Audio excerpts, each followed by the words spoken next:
दोस्तों मैं मुन्ने सर स्वागत करता हूं आपके चैनल आर फन क्लासेस में। आशा करते हैं कि आप सब ठीक होंगे और अपनी पढ़ाई मज़े से कर रहे होंगे। तो आज का टॉपिक होगा हम लोग का वास्तविक संख्या। क्लास 10th का फर्स्ट चैप्टर है और इसका आज हम लोग पढ़ेंगे परिचय, वास्तविक संख्या क्या होती है। ठीक है, चलिए स्टार्ट करते हैं। तो सबसे पहली संख्या हमारी आती है प्राकृत संख्या। प्राकृत संख्या को एक और नाम से जानते हैं हम लोग, गिनती वाली संख्या। गिनती वाली संख्या। गिनती वाली संख्या का मतलब क्या था? मान लीजिए कि कोई किसी ने कहा कि तुम जाओ, ये चेयर तुम्हारे कितना है गिन के लाओ। गिन के आओ तो कितना है, तो तुम जाओगे तो 500 तो नहीं ना गिनोगे, गिनोगे कितना 1 2 3 4 500 करोगे। तो इसलिए हम लोग इसको क्या कहते हैं, जो संख्या 1 से स्टार्ट होती है उसे क्या कहते हैं, गिनती वाली संख्या। और इसको इंग्लिश में कहते हैं नेचुरल नंबर। नेचुरल नंबर, ठीक है। और उसके बाद दूसरी संख्या हमारे पास आती है पूर्ण संख्या। पूर्ण संख्या मतलब क्या होता है, पूरी संख्या जितनी, मान लीजिए कि अगर जीरो नहीं रहे तो हमारा काम नहीं ना बनेगा, है ना। तो जीरो यानी कि पूर्ण संख्या का मतलब जो जीरो से स्टार्ट होते हैं, 0 1 2 3 4 5 इन्फिनिटी तक जाती है, उसे क्या कहते हैं हम लोग, पूर्ण संख्या कहते हैं। या 0 प्लस प्राकृत संख्या। 0 प्लस, देखिए इसमें 0 लगा दी हम बस, अब बाकी सब प्राकृत संख्या का ही पार्ट है। तो 0 प्लस प्राकृत संख्या क्या होती है, पूर्ण संख्या। इसको इंग्लिश में कहते हैं हम लोग होल नंबर। क्या कहते हैं, होल नंबर। आई होप क्या बातें समझ में आ रही होगी आपको, ठीक है। पूर्णांक संख्या। पूर्णांक संख्या का मतलब क्या होता है, ये 3 पार्ट में बटा हुआ है, एक धनात्मक और शून्य और ऋणात्मक, ठीक है ना।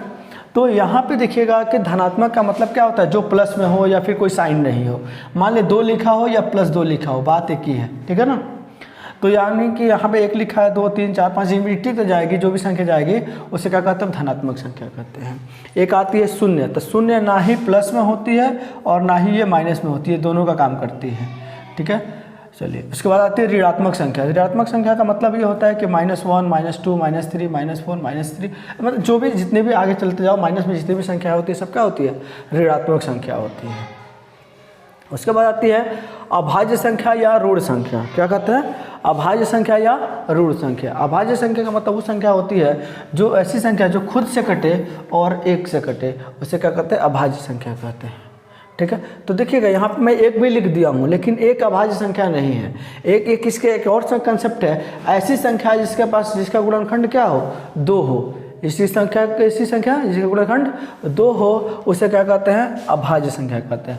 बाबू 1 का देखो तो 1 का गुणनखंड क्या होगा, 1 का गुणनखंड का मतलब क्या होता है कि जो मतलब कि जैसे मान लो 2, यहाँ पे हमारे पास ले लिए 6 देखो तो 2 से भी कटेगा, 3 से भी कटेगा और 6 से भी कटेगा। तो इस 6 का गुणनखंड क्या हो गया, ये सब है। 2 भी इसका 6 का गुणनखंड है, 3 भी इसका गुणनखंड है और 6 भी इसका गुणनखंड है। बात समझ में आया। तो इसलिए यहाँ पे अगर हम 1 लिख दें तो 1 क्या है, 1 के पास 1 ही ना गुणनखंड है, तो 1 हमारी अभाज्य संख्या नहीं हो सकती है।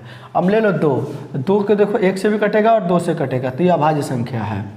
मान लो यहाँ पे 3, तो 3 1 से भी कटेगा, 3 से भी कटेगा, ये भी अभाज्य संख्या है। मान लो यहाँ पे 4, तो 4 देखो 1 भी है, 2 से भी कटेगा, 4 से भी कटेगा, तो ये हमारी अभाज्य संख्या नहीं है, क्योंकि हमने क्या बोला था कि 2 ही गुणनखंड होना चाहिए। यहाँ पे 3 गुणनखंड हो गया, इसलिए अभाज्य संख्या नहीं होगी। तो सबसे छोटी अभाज्य संख्या कितनी होती है हमारी, 2, ये 1 नहीं होगा। और सबसे बड़ी इन्फिनिटी तक जाती है। आई होप कि ये बातें आपको समझ में आई होगी, ठीक है। नेक्स्ट क्वेश्चन पे चलते हैं। इसका नेक्स्ट क्या कह रहा है कि यानी कि भाज्य संख्या या यौगिक संख्या। भाज्य संख्या या यौगिक संख्या किसे कहते हैं? भाज्य मतलब आप समझ रहे होंगे, ऐसी संख्या जिसके गुणनखंड कितना हो, 3 हो या 3 से ज़्यादा हो। ऐसी संख्या जिसका गुणनखंड क्या हो, 3 हो या 3 से ज़्यादा हो, उसे कहते हैं भाज्य संख्या। मान लीजिए यहाँ पे अगर आप ले लेते हैं 2 तो देखो तो 1 से 2 से कटेगा, ये तो होगा ही नहीं। 3 ये भी नहीं कटेगा। 4, हाँ 4 कटेगा, देखो तो 1 से भी कटेगा, 2 से भी कटेगा, 4 से भी कटेगा। 5 नहीं होगा। 6 देखो, 6 तो 1 से भी कटेगा, 2 से भी कटेगा, 3 से भी कटेगा, 6 से भी कटेगा। तो ये क्या है, ये सब भाज्य संख्या है। तो इसीलिए कहते हैं सबसे, है ना, सबसे छोटी भाज्य संख्या हमारी क्या होती है, 4। यहाँ पे 2 नहीं होगी। क्यों नहीं होगी, क्योंकि इनके पास गुणनखंड सिर्फ 2 है। अब भाज्य संख्या की गुणनखंड कितनी होती है, 3 या 3 से ज़्यादा, ठीक है ना। इसीलिए देखिए भाज्य यौगिक संख्या की सबसे छोटी क्या होगी, सबसे छोटी भाज्य संख्या या यौगिक संख्या कितनी होगी, 4। और आगे बढ़ते जाओगे तो इन्फिनिटी तक जाएगी। ये बात क्लियर है, ठीक है। आगे बढ़ते हैं। अभाज्य संख्या किसे कहते हैं? अभाज्य संख्या किसे कहते हैं? देखिएगा मैं समझाने की कोशिश कर रहा हूँ।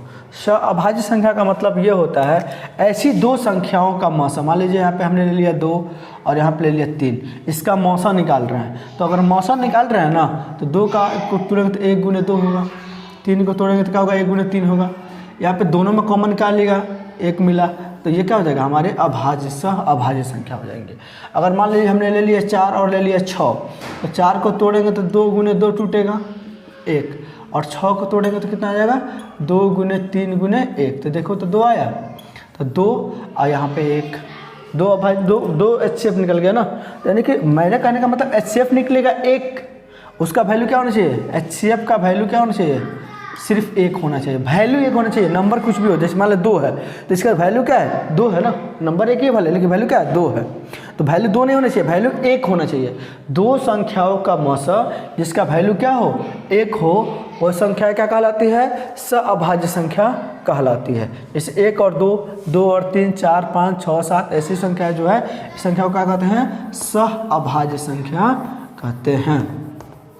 चलिए, एक आती है सम संख्या। सम संख्या का कंसेप्ट ये है, लोग कहते हैं ना कि दो संख्याओं का सम संख्या का मतलब ये होता है कि ऐसी संख्या जो 2 से पूरी विभाजित हो जाए उसे क्या कहते हैं, सम संख्या कहते हैं। बताओ बाबू कि अगर मान लो यहाँ से मैं यहाँ तक लिख दूँ कोई संख्या और कहूँ कि बताओ ये सम संख्या है कि विषम संख्या, तो भाग देना शुरू करोगे है ना, लेकिन भाग नहीं देना है। यहाँ पे एक कॉन्सेप्ट मैं बता रहा हूँ है ना, विभाज्यता का नियम पढ़ लो बस।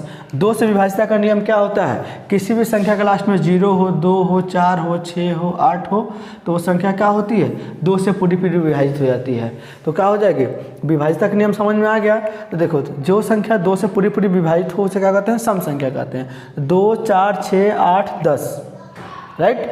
देखो लास्ट में क्या है 2, देख लो 4, 6, 8, लास्ट में 0, यानी कि ऐसी सब संख्या क्या होती है, सम संख्या होगी। मान लो यहाँ पे दिया है 3, 4, 6, 8, 9, 2, 1, 0, यानी लास्ट में क्या गया 0, तो ये सम संख्या है। मान लो यहाँ पे 3, 4, 7, 8, 9 कुछ भी, तो 9 आ गया, तो 9 ये क्या है 9 है, तो विषम संख्या है, ये सम संख्या नहीं है, राइट। बात समझ में आई होगी। अगला क्वेश्चन है कि अब ये देखना है सम संख्या का देखने का मतलब किसी भी संख्या का लास्ट में देखना 0, 2, 4, 6, 8 अगर हो तो लिख देना वाह क्या है, सम संख्या, आंख बंद करके लिख देना। विषम संख्या का मतलब क्या होता है, यहाँ देखिएगा, विषम संख्या ऐसी संख्याएं जो 2 से पूरी विभाजित ना हो उसे क्या कहते हैं, विषम संख्या। देखिएगा यहाँ पे इतना लिखने के बाद क्या बच गया, 1, 3, 5, 7 और 9। ये संख्याएं कहीं भी किसी भी संख्या का लास्ट में दिख जाए ना तो सीधे बोल दीजिएगा क्या है, ये विषम संख्या है। ये लास्ट में दिखे तो सम और ये लास्ट में दिखे तो विषम। आई होप क्या बातें समझ। जैसे मान लो यहाँ पे 3, 4, 6, 9, 8, 2, 9, 1, लास्ट में क्या 1 है, तो यानी क्या हो गया, विषम संख्या है। मान लो कि यहाँ पे 2, 4, 6, 8, 2, 6, 4 और यहाँ पे 3, तो 3 क्या है, विषम संख्या। ये सब ये पूरी संख्याएं ही विषम संख्या हो जाएगी, ठीक है। नेक्स्ट देखते हैं कि अगली संख्या क्या है। अगली संख्या है परिमेय संख्या। परिमेय संख्या का मतलब क्या होता है ये दे जान लीजिए आप, ठीक है। परिमेय संख्या का मतलब ये होता है ये ऐसी संख्या जिसको p/q के फॉर्म में लिख सके, यानी कि बटा के फॉर्म में लिख सकते हैं। लेकिन एक याद रहे कि q बराबर नॉट 0, यानी कि नीचे का जो संख्या है ना वो 0 नहीं होना चाहिए, है ना। तो जैसे कि 3/2, 7/8, 9/, यानी कि देखो अब इसमें जितनी भी संख्याएं हम लोग पढ़े हैं ना ये सब के सब जो है ना ये सब परिमेय संख्या में आ जाता है। पूछोगे कैसे, मान लो यहाँ पे 2 लिखा है, चाहे 3 लिखा है, चाहे 1 लिखा है, कुछ भी ले लो, चाहे 5 लिखा है, मान लो यहाँ पे 3 ले लेते हैं, 3 के नीचे 1 ले दिए तो देखो तो बटा के फॉर्म में लिखा गया कि नहीं लिखा गया, तो ये क्या हो जाएगा, परिमेय संख्या हो गया। मान लो यहाँ पे पूर्ण संख्या, तो कहोगे सर 0 पूर्ण संख्या, यस पूर्ण संख्या, 0 का बटा 1 लिख दो नीचे। मना किया है कि नीचे 0 नहीं होना चाहिए, ऊपर तो लिख सकते हैं ना, है ना। तो ये क्या हो जाएगा, पूर्ण संख्या। ऐसे पूर्ण संख्या में क्या हो जाएगा आपको, परिमेय संख्या। मतलब पूर्णांक संख्या, तो माइनस का 1/2, सॉरी मान लो यहाँ पे माइनस का कोई संख्या ले लेते हैं, माइनस का 3 ले लेते हैं, बटा में 1 डाल दें तो ये भी तो परिमेय संख्या हो जाएगा ना। अभाज्य संख्या, अभाज्य संख्या का मतलब मान लो इसमें से कोई भी संख्या 11 ले लो, 11/1 लिख दो, विभाज्य संख्या। किसी भी संख्या के नीचे 1 लिख कर लगा दो, हमारे सब क्या हो जाएंगे, परिमेय संख्या हो जाएंगे। तो जितने भी हम लोग संख्याएं पढ़े सब क्या एक तरह का परिमेय संख्या का पार्ट है, ठीक है। अब अगला क्वेश्चन देखते हैं, एक होता है अपरिमेय संख्या। अपरिमेय संख्या, सॉरी इसके मैं इंग्लिश लिखना भूल गया, खैर न कोई बात नहीं है। अब एक होती है अपरिमेय संख्या, मैं इस तरह बता दे रहा हूँ। इसका क्या होता है, इसका इंटीजर होता है। क्या होता है? इंटीजर होता है। इसका प्राइम नंबर होता है, इसका आपको कंपोजिट नंबर होता है, इसका को प्राइम नंबर होता है ना। इसको क्या कहते हैं? इवन नंबर होता है, इसको ऑड नंबर होता है, इसको रेशनल होता है, इसको कहते हैं इरेशनल होता है। इसका सबका मैंने इंग्लिश बता दिया इसलिए कि आप चाहे तो पॉज करके वीडियो को रोक करके आप इंग्लिश लिख सकते हैं, ठीक है ना। चलिए यहाँ पे देखते हैं, आगे देखते हैं कि कह रहा है कि एक अपरिमेय संख्या किसे कहते हैं? अपरिमेय संख्या का मतलब होता है जिसको p/q के फॉर्म में हम लोग नहीं लिख सकते हैं, उसे क्या कहते हैं? अपरिमेय संख्या कहते हैं। भाई कौन ऐसी संख्या जिसको p/q के फॉर्म में नहीं लिख सकते हैं? ऐसी संख्या जो रूट के अंदर बंद हो। जैसे देखिएगा रूट टू का वैल्यू कहता है 1.1442 यानी कि 1.1442 और भी आगे तक जाएगा। रूट 3 1.7230 है ना। पाई का वैल्यू 1.1415। तो ये वाली संख्या को कभी आप p/q का फॉर्म में नहीं लिख सकते हैं क्योंकि ये बहुत लंबी दूर तक जाती है।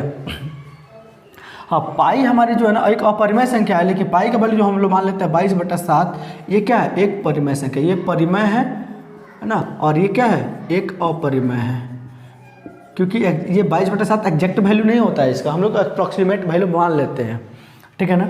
चलिए ये बातें समझ में आया कि ऐसी संख्या, जैसे मान लो कि रूट में सब संख्या नहीं, रूट में मान लो 4 है, यहाँ पे ले लेते हैं रूट में 4, और रूट में मान लो यहाँ पे 4 लिया है, तो 4 आप बताओ तो 2 का स्क्वायर रूट होता है कि नहीं होता है? 2 निकल गया तो ये तो परिमेय हो गया ना। रूट में 9 है तो रूट 9 कितना? 3 का परिमेय है। 3 का स्क्वायर रूट है तो 3 का, ये परिमेय संख्या है कि नहीं है? तो जो ऐसी संख्या जो रूट के अंदर हो लेकिन बाहर निकल सकती हो वो परिमेय हो जाएगी। ऐसी संख्या जो रूट के अंदर हो बाहर नहीं निकल सकती हो उसे क्या कहते हैं? अपरिमेय संख्या कहते हैं। जैसे मान लो रूट का क्या मतलब होता है? 4 का है लिखा था, 4 का स्क्वायर कर दो, स्क्वायर से रूट खत्म हो जाता है, क्या निकल जाता है? 2 निकल जाता है। लेकिन अगर वहीं हम यहाँ पे 2 लिख दे तो 2 किससे स्क्वायर रूट करेंगे भाई? निकलेगा नहीं निकलेगा, ठीक है। आई होप की बातें समझ में आई होगी। अब यहाँ पे देखिएगा एक परिमेय संख्या और अपरिमेय संख्या, दोनों संख्या को मिलाने के बाद क्या होता है? हमारी वास्तविक संख्या। यानी कि जितनी भी संख्याएं हम लोग पढ़े हैं अभी तक सब वास्तविक संख्या का ही पार्ट है, ठीक है। अब देखिएगा एक और संख्या होती है काल्पनिक संख्या। काल्पनिक संख्या का मतलब कि जिसको सिर्फ कल्पना की जाती है, वास्तविकता नहीं होती है, यानी मान लेते हैं, राइट। यहाँ देखोगे वह काल्पनिक संख्या ऐसी संख्या है जो रूट के अंदर हो फिर भी माइनस में हो। नहीं समझे? ऐसी संख्या है जो रूट के अंदर हो लेकिन माइनस में हो, उसे क्या कहते हैं? उसे क्या कहते हैं हम लोग? काल्पनिक संख्या। जैसे मान लो यही संख्या दे दिया x² + 2 दे दिया, मैंने एग्जांपल लिया है, तो x² का हमें x का वैल्यू निकालना है। तो देखो तो x का वैल्यू हम निकालेंगे तो ये स्क्वायर प्लस में है 2 तो हो जाएगा -2 हो जाएगा। अब यहाँ पे x तो बताओ कि ये -2 हो जाएगा, तो ये 2 जो -2 आया ना ये क्या हो जाएगा? हमारी काल्पनिक संख्या हो जाएगा, वास्तविक संख्या नहीं होगी। जैसे मान लो यहाँ पे 2x² है तो 2x² प्लस में 3 बराबर 0 दिया था, 2x² बराबर क्या हो गया? -3। अब देखो अब यहाँ पे हमें x² का वैल्यू निकालना है तो -3/2, तो x बराबर क्या हो जाएगा? Square root -3/2। अब बताओ ये कोई निकलेगा इसमें से बाहर? तो ऐसी संख्या को हम लोग क्या कहते हैं? जो रूट के अंदर हो और माइनस में हो, ऐसी संख्या को क्या कहते हैं हम लोग? काल्पनिक संख्या कहते हैं। आई होप कि इतनी बातें आप लोगों को समझ में आई है। अगर मेरी बातें अगर आपको समझ में आई हो तो ये वीडियो को सब्सक्राइब और वीडियो को लाइक कर दीजिए, चैनल को सब्सक्राइब ज़रूर कर लीजिए ताकि नेक्स्ट वीडियो आपसे मिस ना हो।